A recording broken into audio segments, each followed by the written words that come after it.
None of them are professional actors. Now I am dead, now I am fled. A man and a lion.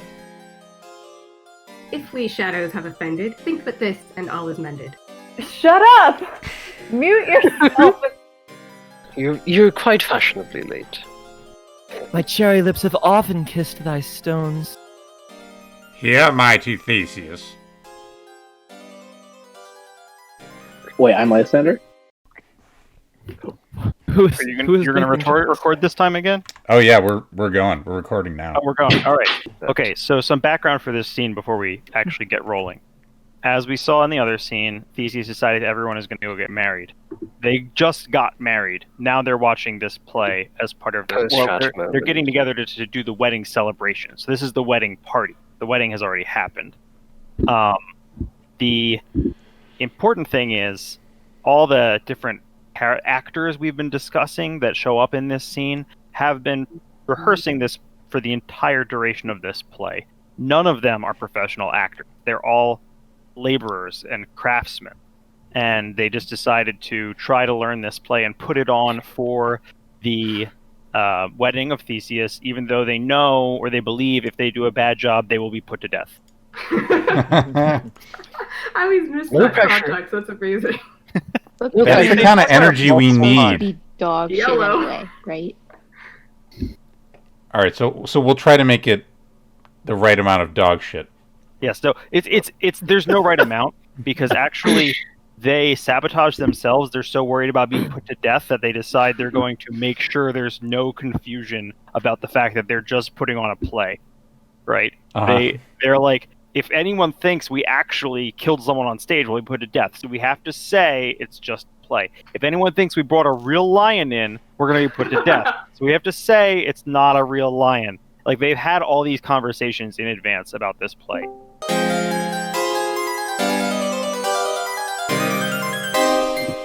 A Midsummer Night's Dream. A Midsummer Night's Dream. Act 5, Scene 1. Athens, the palace of Theseus.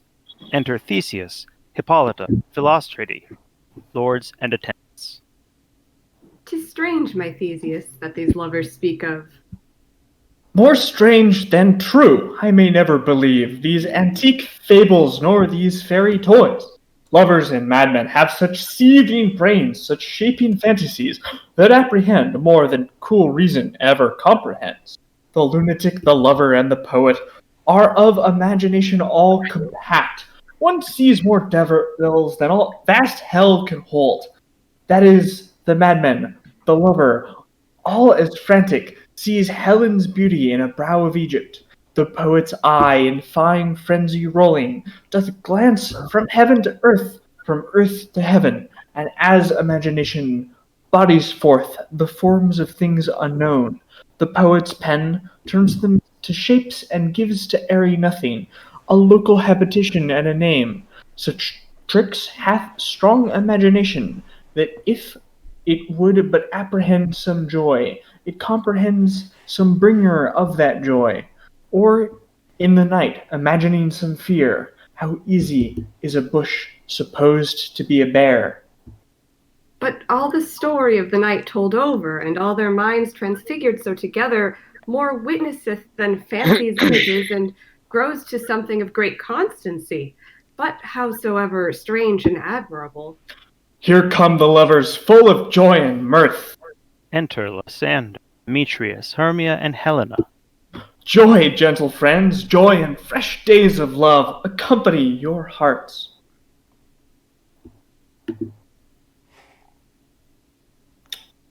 Teddy. Wait, I'm Lysander? Yeah. More than to us, wait in your royal walks, your board, your bed. Come now, what masks, what dances shall we have to wear away this long age of 3 hours, between our after supper and bedtime? Where is our usual manager of mirth? What revels are in hand? Is there no play to ease the anguish of a torturing hour? Call for the strate. Here, mighty Theseus. Say, what abridgment have you for this evening? What mask, what music? How shall we beguile the lazy time, if not with some delight? There's a brief how many sports are ripe. Make choice of which your highness will see first. He hands a paper to Theseus. The battle with the centaurs, to be sung by an Athenian eunuch to the harp. Will none of that. That have I told my love, in glory of my kinsman Hercules.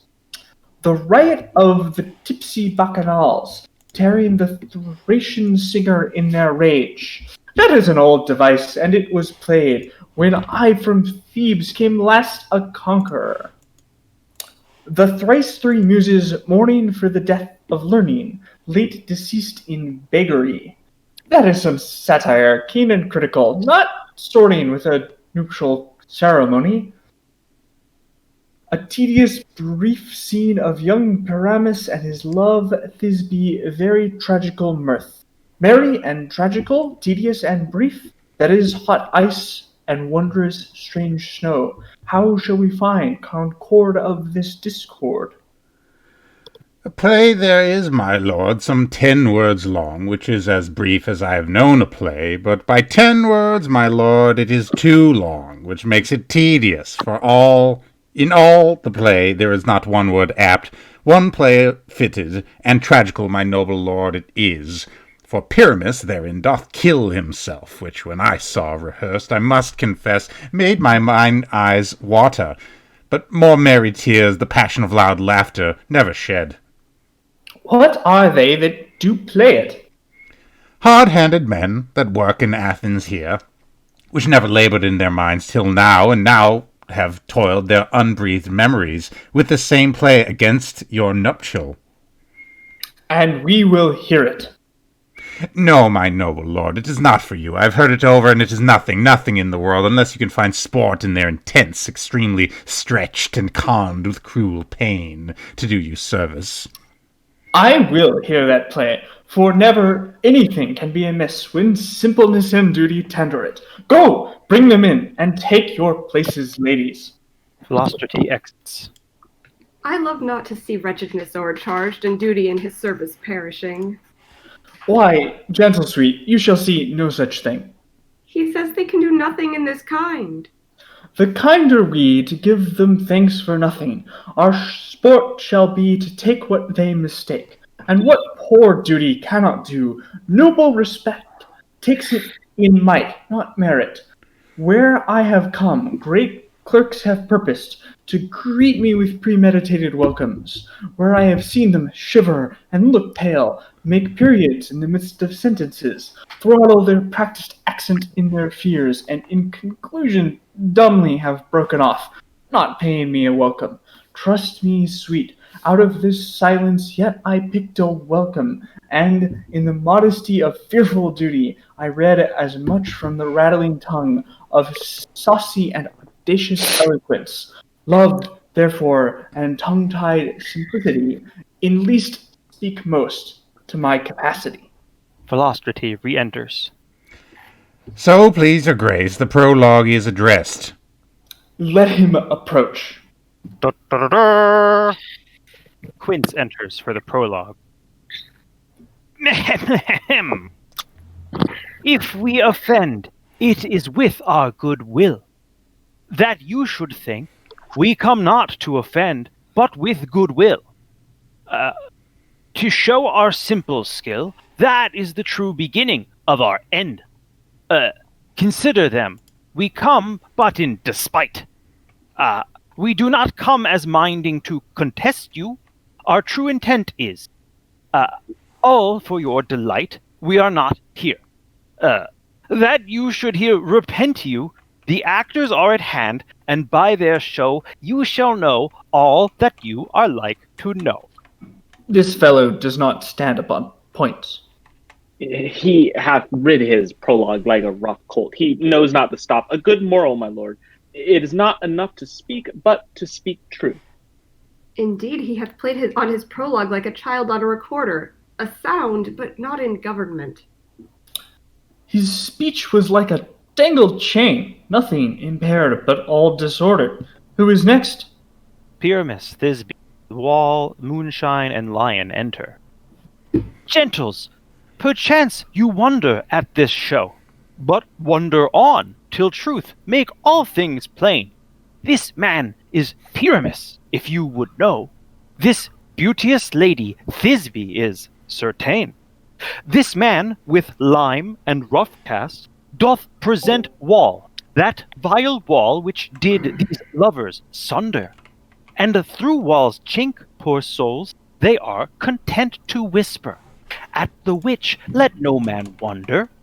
This man with lanthorn, dog, and bush of thorn presenteth moonshine. For, if you will know, by moonshine did these lovers think no scorn to meet at Ninus' tomb, there to woo. This grisly beast, which lion hight by name, the trusty Thisbe coming first by night, did scare away, or rather did affright, and as she fled, her mantle she did fall, which lion vile with bloody mouth did stain. Anon comes Pyramus, sweet youth and tall, and finds his trusty Thisbe's mantle slain. Whereat, with bloody, blameful blade, he bravely broached his boiling bloody breast, and Thisbe, tarrying in mulberry shade, his dagger drew and died. For all the rest, let lion, moonshine, wall, and lovers twain at large discourse, while here they do remain. Prologue, Thisbe, lion, and moonshine exit. I wonder if the lion be to speak. No wonder, my lord. One lion may when many asses do. In this same interlude it doth befall that I, one snout by name, present a wall, and such a wall as I would have you think, that had in it crannied hole or chink, through which the lovers Pyramus and Thisbe did whisper, often very secretly. This loam, this rough cast, and this stone doth show that I am that same wall. The truth is so, and this the cranny is right and sinister, through which the fearful lovers are to whisper. Would you desire lime and hair to speak better? It is the wittiest partition that ever I heard discourse. Pyramus. Pyramus draws near the wall. Silence. Oh, grim-looked night, oh night with you so black, oh night which ever art when day is not. Oh night, alack, alack, alack, I fear my Thisbe's promises forgot. And thou, O wall, O sweet, O lovely wall, that stands between her father's ground and mine, thou wall, O sweet and lovely wall, show me thy chink to blink through with mine eyne. The wall holds up his fingers. Thanks, courteous wall, Jove shield thee well for this. But what I see, no Thisbe do I see. O wicked wall, through whom I see no bliss, cursed be thy stones for thus deceiving me. The wall, he thinks, being insensible, should curse again. No, in truth, sir, he should not. Deceiving me is Thisbe's cue. She is to enter now, and I am to spire through the wall. You shall see, it'll be full pat as I told you. Yonder she comes. Thisbe enters. O wall, full often hast thou heard my moans. For parting my fair Pyramus and me, my cherry lips have often kissed thy stones with lime and hair knit up in thee. I see a voice now, I will sit the chink to spy, and I can hear my Thisbe's face. Thisbe! My love thou art, my love I think. Think what thou wilt, I am thy lover's grace, and like the mender, I am trusty still. And I like Helen, till the fates me kill. Not Shephalus to Procris was so true. As Shephalus to Procris, I to you. Kiss me through the hole of this vile wall. I kiss the wall's hole, not your lips at all!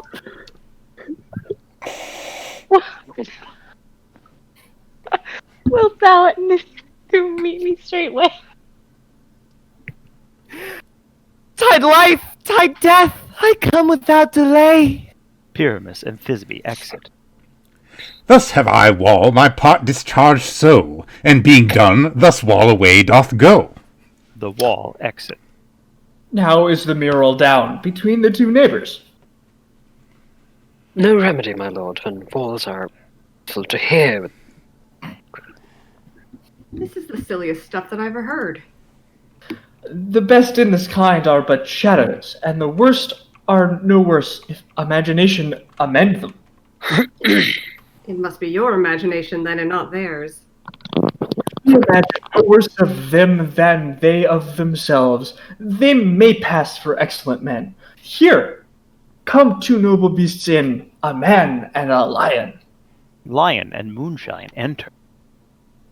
You ladies, you whose gentle hearts do fear the smallest monstrous mouse that creeps on floor, may now perchance both quake and tremble here, when lion rough in wildest rage doth roar. Then know that I, one snug the joiner, am a lion fell, nor else no lion's dam. For if I should as lion come in strife into this place, 'twere pity on my life.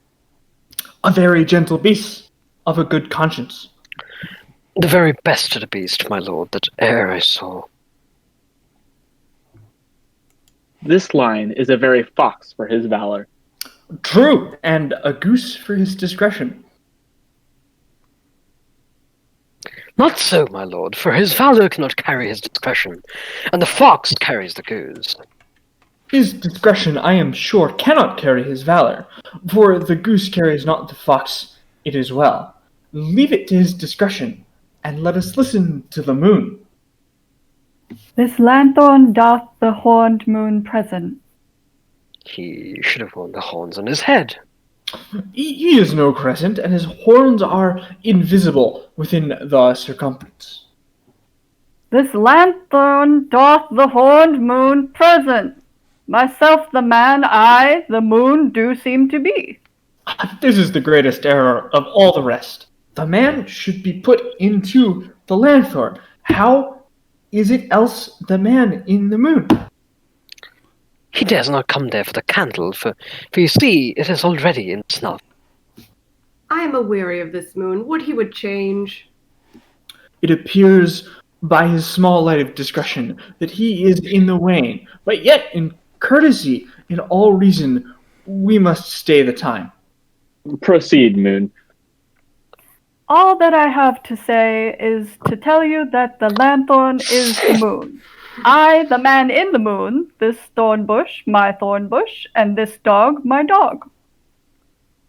Why, all these should be in the lanthorn, for all these are in the moon.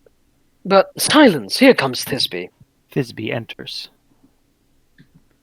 This is old Ninny's tomb. Where is my love? Well roared, lion. Well run, Thisbe. Well shown, moon. Truly, the moon shines with a good grace. The lion shakes Thisbe's mantle and exits. Well moused, lion. And so the lion vanished. And then came Pyramus. Pyramus enters. Sweet moon, I thank thee for thy sunny beams. I thank thee, moon, for shining now so bright. For by thy gracious golden glittering beams, I trust to take of truest Thisbe sight. But stay, O spite, but mark, poor knight. What dreadful dole is here? Eyes, do you see? How can it be? O dainty duck, O dear! Thy mantle good, what stained with blood? Approach, ye furies fell. O fates, come, cut thread and thrum, quail, crush, conclude, and quell.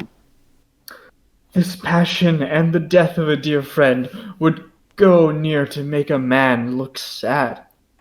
Beshrew my heart, but I pity the man. O wherefore nature didst thou lions frame, since lion vile hath here deflowered my dear, which is, no, which was the fairest dame that lived, that loved, that liked, that looked with cheer.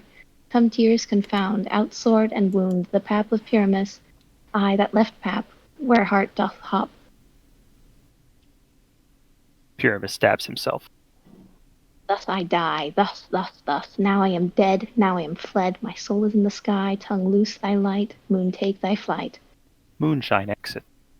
Now die. Pyramus dies. No die, but an ace for him, for he is but one. Less than an ace man, for he is dead, and he is nothing. Oh, with the help of a surgeon he might yet recover, and prove an ass. How chanced Moonshine is gone before Thisbe comes back and finds her lover? She will find him by starlight. Here she comes, and her passion ends the play. Thisbe re-enters. Methinks she should not use a long one for such a Pyramus. I hope she will be brief. A mote would tell the balance, which Pyramus, which Thisbe, is a bearer. He is a man. He for a man, God. She for a woman, God bless us. As she hath spied him already with those sweet eyes. And thus she means with liquor. Asleep, my love? What? Dead, my dove? Oh, Pyramus, rise! Speak, speak! Art dumb? Dead? Dead? A tomb must cover thy sweet eyes. These, my lips, this cherry nose, these yellow cowslip cheeks are gone, gone. Lovers make moan. His eyes were green as leeks. Oh, sisters three, come, come to me. With hands as pale as milk, lay them in gore. Since you have shore with shears in his thread of silk, tongue, not a word. Come, trusty sword. Come, blade, my breast imbrue. She stabs herself. And farewell, friends. Thus Thisbe ends. Adieu, adieu, adieu. Thisbe dies. Pick up Moonshine and Lion are left to bury the dead. I and Wall too.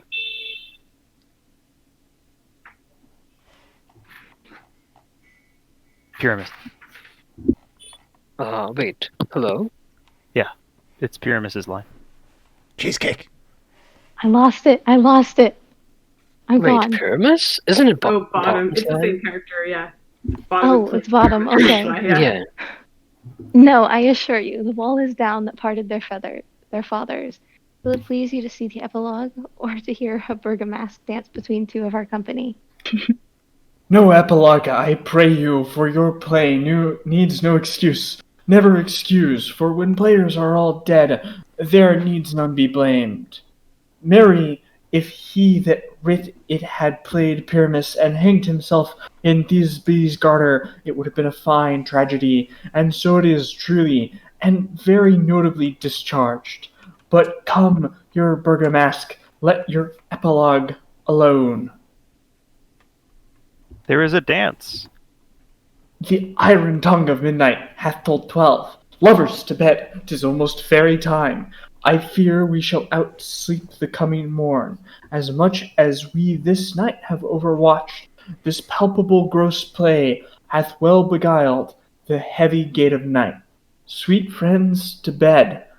A fortnight hold we this solemnity, in nightly revels this new jollity.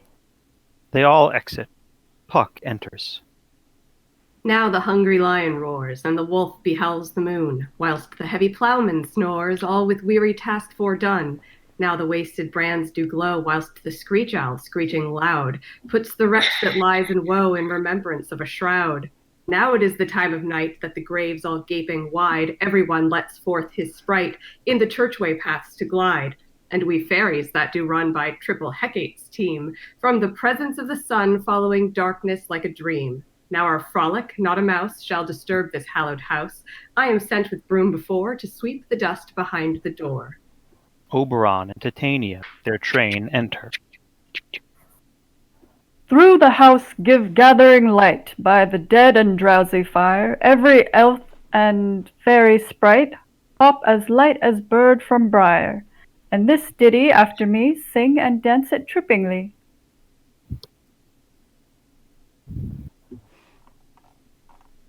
Teddy. First rehearse your song by rote, to each word a warbling note. Hand in hand with fairy grace will we sing and bless this place. The fairies sing and dance. Now until the break of day, through this house each fairy stray, to the best bride bed we will we, which by us shall blessed be, and the issue there create ever shall be fortunate. So shall all the couples three ever true in loving be, and the blots of nature's hand shall not in their issue stand, never mole, hair, lip, nor scar, nor mark prodigious such as are. Despised in nativity shall upon their children be, with this field do consecrate, every fairy take his gate, and each several chamber bless through this palace with sweet peace, and the owner of it blessed ever shall in safety rest. Trip away, make no stay, meet me all by break of day. Oberon, Titania, and the train exit. If we shadows have offended, think but this, and all is mended, that you have but slumbered here, while these visions did appear, and this weak and idle theme no more yielding but a dream. Gentles, do not reprehend, if you pardon, we will mend, and as I am an honest puck, if we have unearned luck, now to scape the serpent's tongue, we will make amends ere long, else the puck a liar call. So, good night unto you all. Give me your hands, if we be friends, and Robin shall restore amends. We did it! We did it! Beautiful. Incredible. Absolutely. Thank You can clap down now. It's okay.